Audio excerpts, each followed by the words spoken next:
Don't boil me. Okay, so we're going to go through a couple of these things, even though the guy said you know it. Okay, identify PAT, ATA, or ID interface. They were originally called ATA before SATA came around, but then we had to differentiate, so it was called PATA. Uses an IDE cable, so you're going to see when you go to a website, it could say it's an IDE drive, it could say an ATA, it could say PATA. They're all the same thing. They all use this cable. Okay, way slower by a factor of at least 5 than current SATA drives. How many things connect to each cable? 2. Up to 2. Okay. The thing that we have to set differently on a PATA drive than a SATA drive is the jumpers. Okay, because we get the jumpers, we have to set the master-slave relationship. If I plug it to the one in the middle, it's automatically the, who knows, right? Who knows? No, it's a trick question. It's the slave if it's on cable select, but if it's on master or slave, it's whatever you set it as, okay? So I have 3 setting on the jumpers: master, slave, cable select, and one other one on Western Digital drives. Single. Okay, on Western Digital drive, you got master, slave, cable select, and single. Only Western Digital does that. Everybody else is just master, slave, and cable select. Okay. So on a ID cable, if it's on cable select, this is slave and this is master. Otherwise, it's whatever you set it up as. Can there be a slave with no master? No. Yes, there can. Okay, there can be a slave with no master. There can be a master, no slave. There just can't be 2 masters or 2 slaves. Okay, it won't work. SATA drive, we've got the nice easy connectors on the SATA drives. We've got a cable that only hooks how many things up to? 1, okay. Some SATA cables are like this one, they snap in real easy, but some of them have little locks on them. And I'm pointing that out because I've had people ruin motherboards before. If you've got a SATA drive on your computer, don't just yank out the cable, because if it has one of these little silver things, everybody looking? That silver thing is a lock. Okay, so this one doesn't have it, I can pull it right out, but this one has a lock on there, and I've had people ruin motherboards before because they just, they couldn't get it out. All it takes is just a little squeeze and it comes right out. But if you don't squeeze that and it's locked in your motherboard, you can rip the SATA port right off your motherboard. That's awesome. Okay, so if you see that little silver tab, if you're working on one, make sure you squeeze it because it's made to keep it from coming out. It's a little lock, and I want to point that out because I did not point that out in the past, and I had a student ruin one before. So make sure you're looking. I actually hate these because if you stack a whole bunch of these together, then I can't pull out the last one. I have to pull out this one, then this one, then this one to get to this one. And if you remember, most of your motherboards, the SATA slots are a lot of times in a row, and the number 1 is usually the bottom one. And so if I put something else in now, I have to, it just becomes a pain. And if I unplug stuff and I've got it all set up, I have to plug it in back the same way that it was. So anyways, it's just kind of a pain. That's why I don't like them. Otherwise, I can just pull out whichever one I want. Master-slave relationship, I just went over. Does anybody have any questions on that? I have to have a master, I have to have a slave, I have to have the jumpers only on PATA drives. If the diagram's not on here, and when I look at it, guys, I look at the diagram, I don't go like this. The diagram is assuming you're looking at the drive with the bottom down. Okay, so I've had students at their final exam go like this. It's supposed to be like that. It's right where it's supposed to be. And it's not. The tech student just messed you up by doing it backwards. Okay? So if it's like that, the assumption is you got to flip it around, look at it with the bottom down. Okay? Which is kind of confusing because now it's backwards if I look like that. Okay? So it assumes I'm looking at it this way. Also, when you're looking at them, a lot of times the explanation will be on the bottom of the drive, which is not on this one. That doesn't belong over there with that stuff. Confuse myself.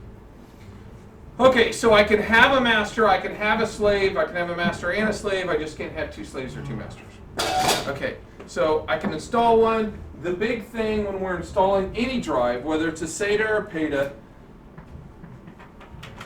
they both require a data cable and they both require a power, but only one, not 2.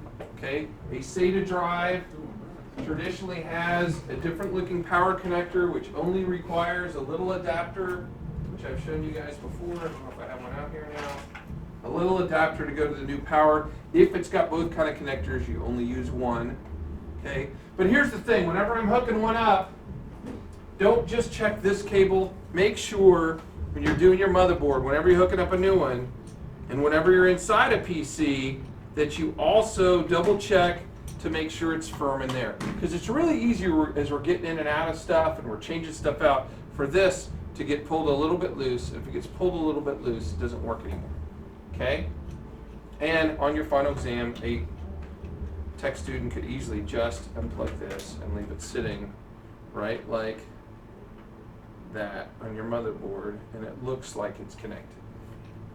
So you always want to reseat, make sure they're in there good, and that includes SATA and PATA drives to make sure the connection is really sound anytime you're inside a PC messing with any of the cables. So that's a gotcha for you in life. Make sure you reset them. We're gonna have to take the exam, right? What? Sophomores? Everybody's going to take the exam.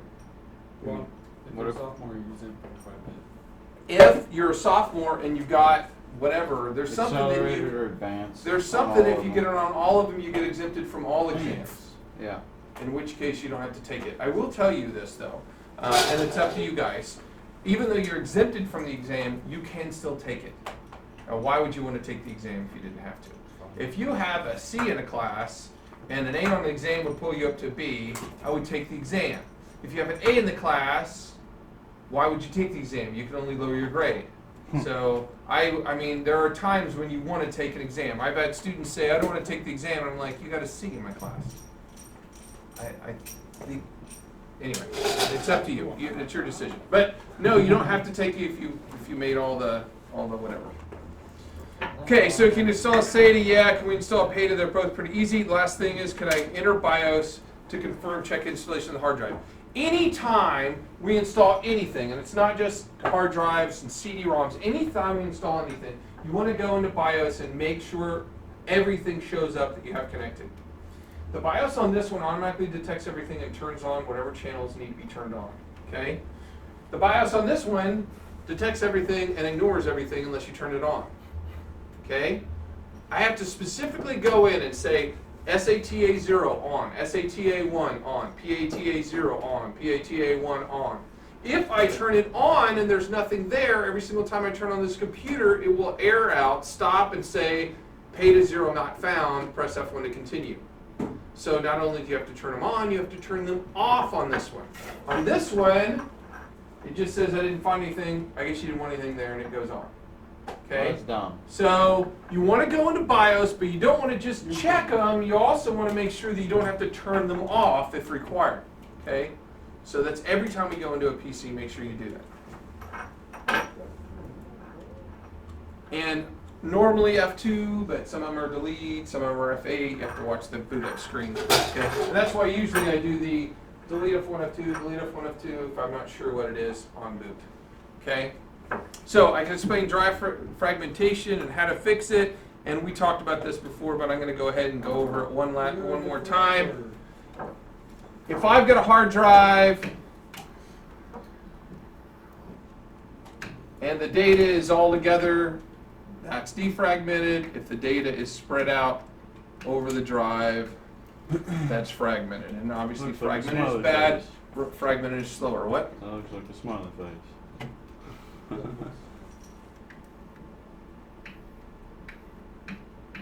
There. Okay, so anyway, so if it's all together, that's better, and there are tools to do it. Windows comes with a tool to defragment. To go to the Windows tool, you just go to My Computer. On the drive, you want to defragment, you right-click and go to Properties, and then you go to Tools, and then you go to Defragment Now. Now, I will tell you this defragmenter stinks. I like Okay. defragment. The Defragler, which is a free tool, is much better. Windows 7 has a better fragmentation tool. This drive looks relatively good on the Windows fragmenter, or defragmenter. So this looks almost all blue. Okay, it says you don't need to defragment this drive. But if I go and look do the exact same thing with Defraggler,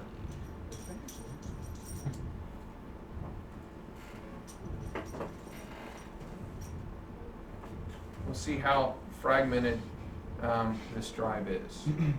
Okay, now I defragmented some of it. First block, just to show them. There's some nice things about the defraggler. If I click on a block, I can see what exists on that block. It lets me defragment specific files that I can't do with the Windows defragmenter. I either defragment the drive or I don't defragment the drive.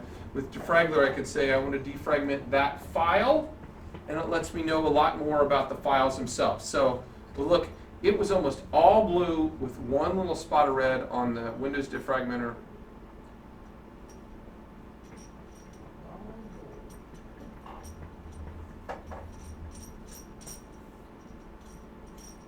This one, a lot of blue, but there's still a lot of red. And if I look specifically at files, I've got 37 gig fragmented on 16,698 pieces. And if I look at this fragment right there, all of these things exist on that one spot on my hard drive, okay?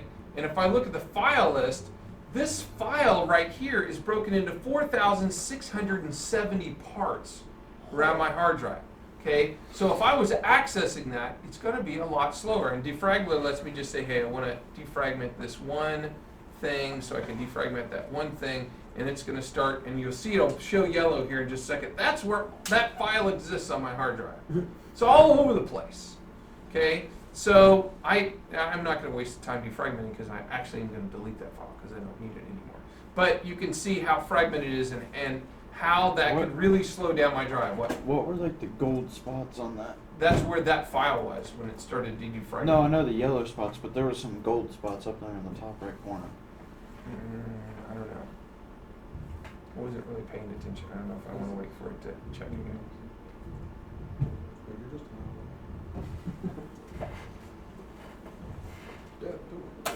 It says files currently being read are in yellow. Go up one.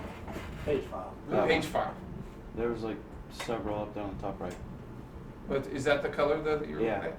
So it's the page file. So let's talk about that while we're at it and why drives get fragmented in the first place. Okay, if I've got a bunch of free space, why isn't it just putting it all down together? Because number one, Windows isn't very smart when it comes to writing files, because if it was smart and there was room, it would just write them down together. But the big thing is, when I've got my drive here, now I'm using my fancy pen, when I've got my drive here, I don't just have files on it. I also have, well, it is a file, it's called the swap file. Does anybody know what the swap file is? Swap. Okay. As Windows runs, it doesn't keep everything in memory. It swaps memory to the swap file.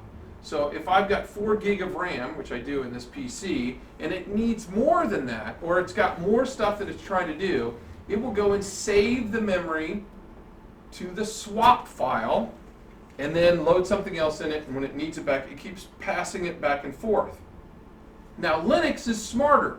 What Linux does on a hard drive is when it formats the hard drive, it goes and sets off a section of the hard drive called the swap partition, and it keeps the swap file there all the time. Nothing ever goes there other than the swap file. So it doesn't get in the way of other files while it's written.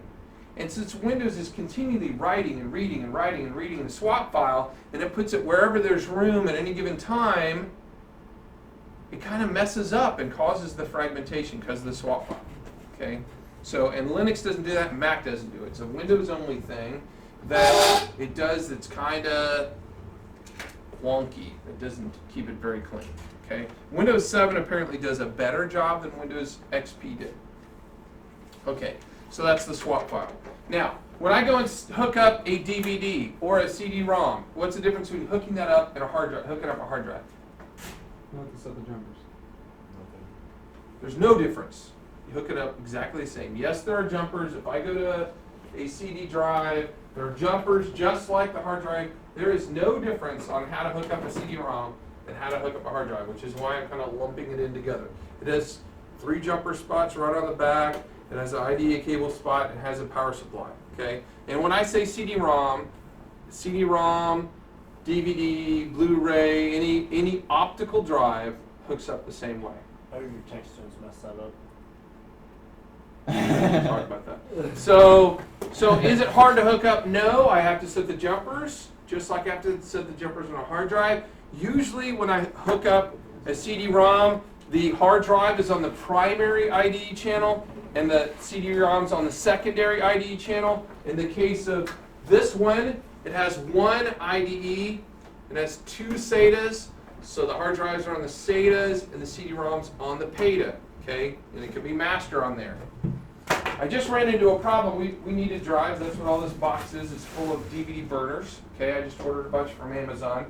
And the problem I had was that they're not making IDE drives anymore. If I go to Newegg and I go to look for burners, and these are all the DVD burners on Newegg, there's 18 different burners, and I click, well, I want one with an IDE interface. The only one that shows up that they've got new is for a laptop. Okay, it's an internal laptop drive. It's of no use to me, and I'm like, well, crap. What do I do? Amazon. Okay, so I found, and I didn't know this until 2 days ago, that they make little adapters for $4. So I had to buy all SATA drives. But I don't want to have all SATA drives, so I bought these little adapters for $4 that slide right in, have a little jumper on the back, have the IDE interface, have the cable, and they work fine. That's what I'm testing. Actually, I wanted to test one right over there to see if it works. So it worked just the same. Does it matter? Did I just slow down this optical drive by putting on a PATA cable, which I just said is 5 times slower than this SATA cable? Yes. No, it didn't, because they can't read that fast anyway. Okay? An optical device cannot get enough data through this cable to overload it. Hard drive can. Okay? But optical drives are still slow enough that they're doing a fraction of the speed of even this cable. So I'm not messing anything up by putting it on an ID cable. Okay? So just so you know, if you've got a drive and you want to put in a new one, there is an option of a $4 adapter that just it slides in. Now the problem with this is that I can't just yank the cable off the back because then I'll pull out the whole thing. Okay, so I'm gonna have to be a little more tender with these little adapters on the back. But at least there was a way to get around it, because I looked and I did find one, and it was like this. It was 40 some bucks. Same thing with IDE hard drives. Don't really make them anymore. The cheapest drives are all SATA because they're all SATA. I can do the same thing with this. Okay. So if I've got, now then I am slowing it down, but if I've got a hard drive that has nothing other than PATA ports, I have an easy way that I can take this and put this on a SATA hard drive, and now I can put it in the exact same slot and hook it up with the PATA connector. Okay? I'm gonna probably test that and see how well that works, because then I know I don't have to ever even look for IDE drives again. I hope this works as good as it's supposed to, because I read a couple reviews saying that this worked great. So we'll see how that goes. Okay, so optical drives. When I talk about optical drives,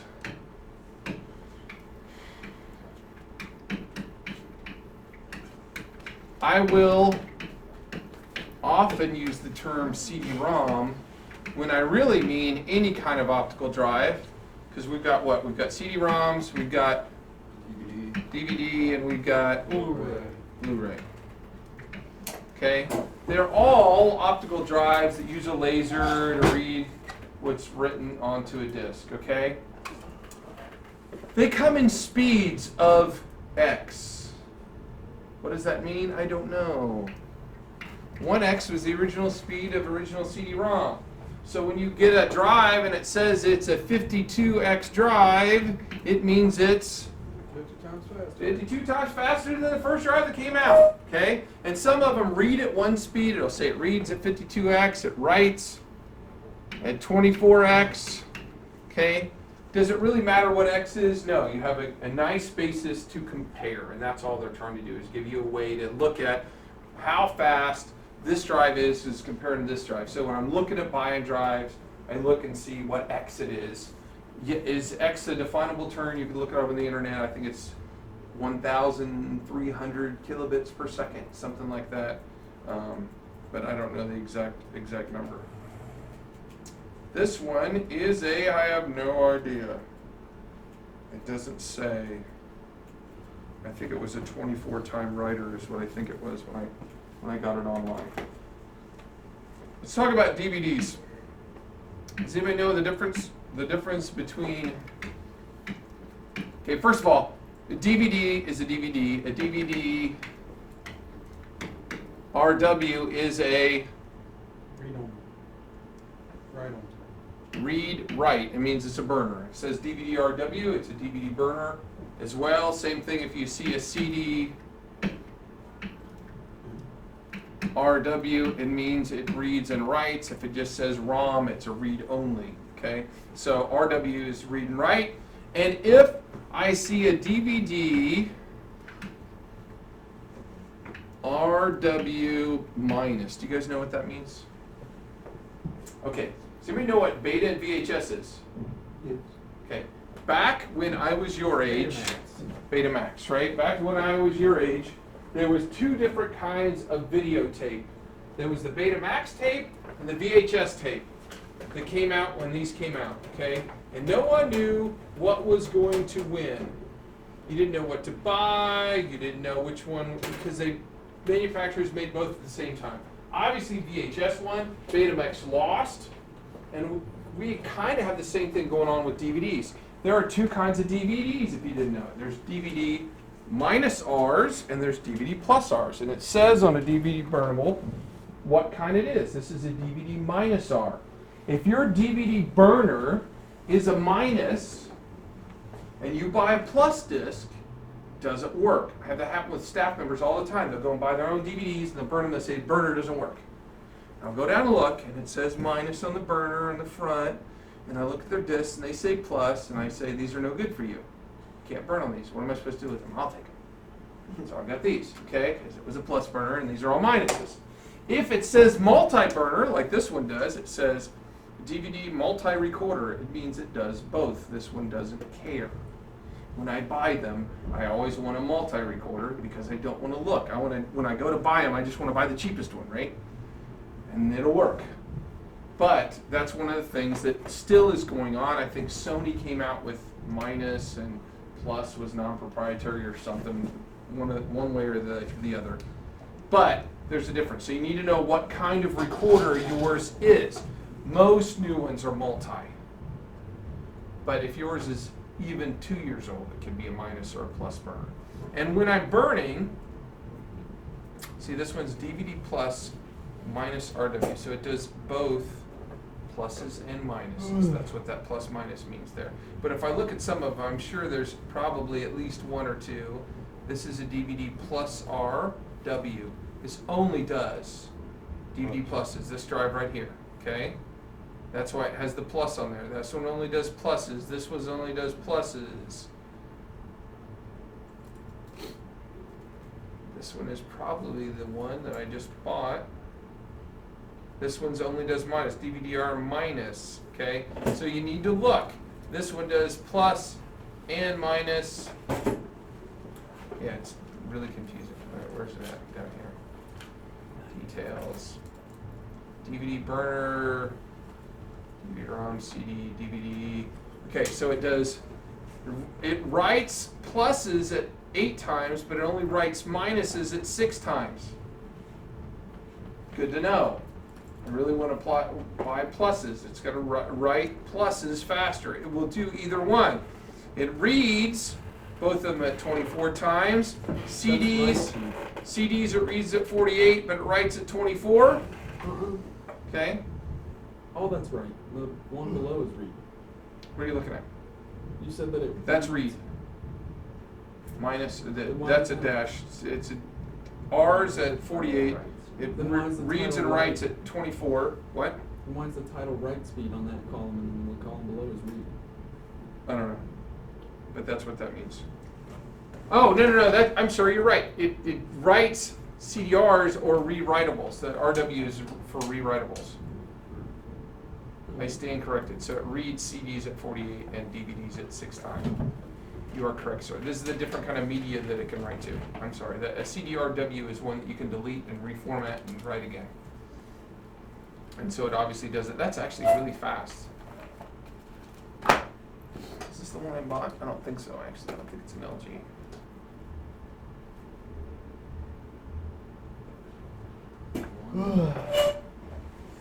And it's $1. Okay, anyways, we'll continue on from where I was at. So basically you need to know what kind of burner you got so you know you buy the right kind of media. Any questions on that? Okay, I have not ever written a Blu-ray because the Blu-ray burners are so ridiculously expensive. Just haven't done one. I'm sure they're gonna work exactly the same. Okay, so you have read speeds, you have writing speeds, and they're all at some multitude of X, and the higher the number, the faster that thing goes. Okay? Does anybody have any questions? Let's talk about SSDs real fast. Questions first? Anyone? Anyone? Bueller? Anyone? No? Okay, so SSDs stand for solid state drive. SSDs are about how much faster than a regular drive? 5. Over 9,000. Probably about 10 times faster. Okay?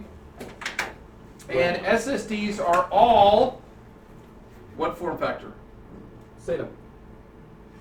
That's the connection type. 2.5. What?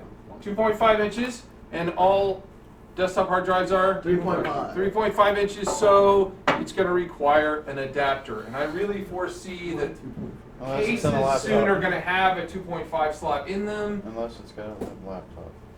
Unless it's laptop, then obviously. Garrett showed me his. Okay.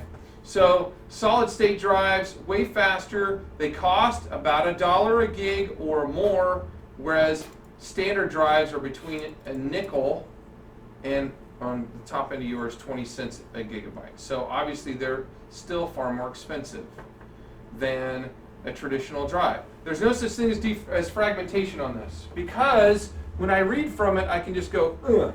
There's no head moving around. It doesn't matter where the data is, I just read it. Okay, from wherever it's at, because it's just memory. So the secret head doesn't have a look for the data, it just grabs the data. So fragmentation really isn't a problem. You don't defragment solid state drives because they have a limited number of reads and writes on them. They will wear out. Will they wear out before you get a new computer? Probably not. But if you defragment it every single night, certainly could. Okay, that's why you don't want to defragment a solid state drive. Now this solid state drive was 60 bucks. What was the cost of yours? 200. What was the cost of yours, Nick? He didn't have one. Hard drive. What was of your hard drive? What was the cost? It's like, I think it was like 49 bucks. Okay, so we'll call 50. Same.